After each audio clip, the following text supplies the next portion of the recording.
لن ينال الله لحومها ولا دماؤها ولكن يناله التقوى منكم كذلك سخرها لكم لتكبروا الله على ما هداكم وبشر المحسنين. خدا تک ان جانوروں کا گوشت جانے والا ہے اور نہ خون. اس کی بارگاہ میں صرف تمہارا تقوی جاتا ہے. اور اسی طرح ہم نے ان جانوروں کو تمہارا تابع بنا دیا ہے کہ خدا کی دی ہوئی ہدایت پر اس کی کبریائی کا اعلان کرو اور نیک عمل. بسم اللہ الرحمن الرحیم. الحمدللہ رب العالمین وصلی اللہ علی محمد وآلہ الطاہرین. موضوع گفتگو قربانی اور ہماری اس گفتگو کا عنوان ہے کن کن جانوروں کی قربانی ہو سکتی ہے. تو پہلے مرحلے میں یہ بات بالکل واضح انڈرسٹوڈ ہے کہ قربانی اس جانور کی ہو سکتی ہے کہ جو حلال گوشت ہو. اور دوسرے مرحلے میں شرط یہ ہے کہ وہ جانور چوپایا ہو، یعنی پرندے کی قربانی نہیں ہو سکتی. اور تیسری شرط یہ کہ وہ جانور ان جانوروں میں سے ہو کہ جنہیں کہا جاتا ہے کہ یہ جانور اہلی ہیں، یعنی وہ جانور ہیں کہ جو پالے جاتے ہیں، یعنی جنگلی جانور نہ ہوں. یہ کون سے جانور ہیں جن کی قربانی ہو سکتی ہے؟ تو انہیں فقہ میں کہا جاتا ہے انعام ثلاثہ، یعنی 3 اقسام کے جانور. نمبر 1 اونٹ، نمبر 2 گائے یا بھینس یا بیل، اور نمبر 3 بھیڑ اور بکری یا دمبہ وغیرہ.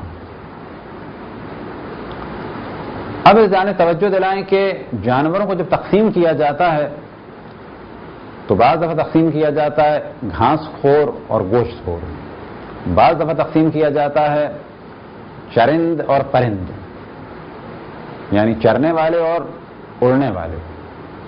بعض دفعہ تقسیم کیا جاتا ہے پرندوں کو زیادہ پر مار کے اڑنے والے اور کم پر مار کے اڑنے والے. بعض دفعہ تقسیم کیا جاتا ہے جانوروں کو انڈوں اور بچوں کے حساب سے. تو ایک تقسیم بندی ہے جانوروں کی شکلوں کے اعتبار سے.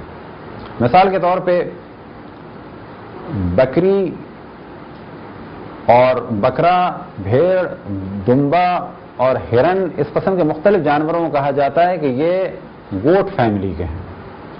بس قربانی کے لیے گوٹ فیملی نہیں چلے گی بلکہ خالصتاً گوٹ یا شیپ، یعنی بکری یا بھیڑ یا دمبا، یعنی ہرن یا بارہ سنگا یا اس قسم کے دوسرے جانوروں کی یا جنگلی بکرے کی قربانی نہیں ہو سکتی. اسی طرح سے گائے یا بھینس کی اور بیل کی قربانی ہو سکتی ہے، نیل گائے کی قربانی نہیں ہو سکتی. لیکن مختلف اقسام کی گائے، چاہے وہ بڑے سائز کی ہوں، چاہے وہ چھوٹے سائز کی ہوں، اور چاہے وہ برفانی علاقے کی ہوں، اگر وہ پالتو گائے مانی جاتی ہیں تو ان کی قربانی ہو سکتی ہے. اونٹ فیملی کے یعنی کیمل فیملی کے افراد زیادہ نہیں ہیں. کیمل فیملی میں فقط ایک جانور آتا ہے کہ جو جنوبی امریکہ، برازیل وغیرہ کی جانب پایا جاتا ہے، اسے کہتے ہیں لاما، جو شکل میں اور گردن میں اور پاؤں کے اعتبار سے اونٹ سے بہت زیادہ شباہت رکھتا ہے، لیکن وہ اونٹ نہیں ہے. بس جب قربانی کی جائے گی تو یا اونٹ کی جائے گی. ہاں، اونٹ 1 کوہان کا ہو وہ بھی صحیح ہے اور 2 کوہان کا ہو اس کی قربانی بھی صحیح ہے. گائے چاہے بھینس ہو، چاہے بیل ہو اور چاہے گائے ہو، اس کی قربانی صحیح ہے. اور بکری یا بکرا یا بھیڑ یا دمبا، ان میں سے کسی کی بھی قربانی صحیح ہے. بس ہرن یا جنگلی جانور اور دیگر جتنے بھی اقسام کی ان کی قربانی صحیح نہیں ہے. خداوند تبارک و تعالیٰ سے دعا ہے کہ بحق محمد وآل محمد ہمیں اپنے رسول، اپنی حجتوں، خصوصاً امام زمان علیہ السلام کی معرفت اور اطاعت کی توفیق عطا فرمائے. وصلی اللہ علی محمد وآلہ الطاہرین.